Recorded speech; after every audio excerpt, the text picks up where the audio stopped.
Asal-usul Cianjur. Kisah dari Provinsi Jawa Barat. Kabupaten Cianjur terletak di Provinsi Jawa Barat. Kabupaten yang sebagian besar wilayahnya berupa pegunungan ini terkenal dengan hasil pertaniannya, yaitu beras. Sebagaimana tempat-tempat lainnya di Nusantara, Cianjur juga memiliki kisah asal-usulnya. Dahulu kala, di sebuah desa nan subur, tersebutlah seorang tuan tanah yang kaya raya. Ia menguasai sebagian besar sawah dan ladang di desa tersebut. Sayangnya, tuan tanah tersebut sikapnya sangat kikir. Ia mendapatkan hasil panen yang melimpah, tetapi sangat sedikit melakukan sedekah. Karena sikapnya itulah, para warga desa menjuluki tuan tanah tersebut dengan nama Pak Kikir. Ini 2 rantang beras jatahmu selama seminggu. Bukan hanya kepada warga, bahkan kepada anaknya pun Pak Kikir ternyata juga bersikap kikir. Suatu hari, salah seorang warga desa yang sangat tua datang ke rumah Pak Kikir. Tuan, pinjamilah hamba 1 rantang beras. Kasihanilah cucu hamba belum makan. Apa? Pinjam beras? Kau pikir aku tidak butuh beras? Cepat sana pergi. Tidak ada beras untukmu. Persediaan berasku sudah menipis. Melihat hal tersebut, anak Pak Kikir mengambil 1 rantang beras miliknya. Kakek, ini saya masih punya serantang beras. Bawalah. Wah, terima kasih banyak, nak. Budimu sungguh baik. Bapak tidak tahu bagaimana cara membalasnya. Sifat anak Pak Kikir ternyata sangat berlainan dengan ayahnya. Diam-diam, tanpa sepengetahuan ayahnya, dia banyak membantu warga desa, terutama mereka yang miskin dan sudah tua. Hingga akhirnya, hujan pun tiba menandai datangnya musim tanam. Sebagaimana menjadi tradisi, sebelum menanam padi, para warga desa mengadakan kenduri agar terhindar dari hama, dan ketika panen mendapatkan hasil yang melimpah. Pak Kikir pun juga melakukan kenduri, meskipun hanya didasari rasa khawatir hasil panennya diganggu hama. Pak Kikir mengundang seluruh warga desa datang ke rumahnya. Namun, warga yang datang penuh harap itu harus kecewa karena makanan yang disediakan sangat sedikit. Itu pun tidak cukup layak untuk disajikan kepada para tamu undangan. Banyak di antara para tamu yang tidak kebagian makanan. Tidak lama setelah warga desa berdatangan, seorang nenek tua dengan pakaian lusuh datang ke rumah Pak Kikir. Hei, nenek tua, siapa kamu? Untuk apa datang ke sini?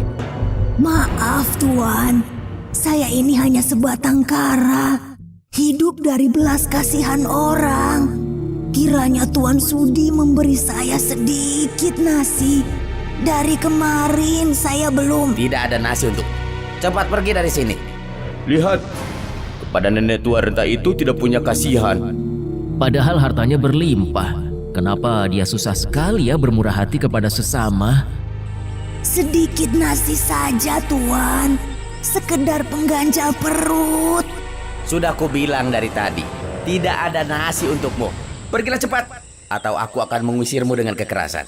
Akhirnya, si nenek tua itu pun pergi dari rumah Pak Kikir. Diam-diam dari dalam rumah, anak Pak Kikir melihat dan mendengarkan pembicaraan ayahnya dengan si nenek tua. Hatinya pun sangat sedih melihat perilaku ayahnya. Anak Pak Kikir segera menyusul si nenek tua itu dan memberikan sebungkus nasi. Terima kasih banyak, Nak. Hatimu sungguh baik. Kelak, hidupmu akan mulia. Hanya sedikit nasi ini yang bisa saya berikan, Nek. Ini sudah lebih dari cukup. Orang tua sepertiku tidak butuh makan yang banyak. Nak, nanti malam kalau hujan mulai turun, segeralah pergi dari desa ini. Jangan memberitahu siapapun sebelum nanti malam. Dan ajaklah semua warga desa. Memangnya kenapa, Nek? Sudahlah, turuti saja kata nenek. Anak Pak Kikir hanya bisa diam membisu sambil melihat kepergian nenek berbaju lusuh itu. Dia masih tidak mengerti dengan perintah si nenek. Kenduri di rumah Pak Kikir itu pun berakhir. Para warga desa pulang ke rumah masing-masing, meskipun banyak di antara mereka yang tidak kebagian makanan. Dan ketika hari mulai gelap, benar kata si nenek, hujan rintik-rintik pun mulai turun. Kenapa kita harus meninggalkan desa ini? Apakah agar hartaku bisa dijarah? Tapi kata nenek itu, Bagaimana kamu bisa percaya pada pengemis tua itu? Apakah kamu sudah tidak waras? Hah? Ini hanya hujan biasa seperti hujan-hujan sebelumnya. Gagal meyakinkan ayahnya, anak Pak Kikir itu segera memukul kentongan, memanggil semua warga. Terkejut mendengar suara kentongan di tengah hujan rintik-rintik, para warga pun berdatangan. Ada apa hujan-hujan begini memukul kentongan? Apa ada yang penting? kita harus segera meninggalkan desa ini sekarang juga. Kenapa? Suara petir dan kilat menyambar. Kalian segeralah pergi dari desa ini. Cepat, sebelum terlambat. Nenek, bukankah kau yang tadi siang? Iya benar. Sekarang pergilah kalian semua dari desa ini sebelum terlambat. Para penduduk desa tidak membantah lagi. Mereka berbondong-bondong meninggalkan desa. Sementara itu, Pak Kikir bersikeras tidak mau meninggalkan desa. Dia tetap berada di rumahnya menjaga hartanya yang melimpah.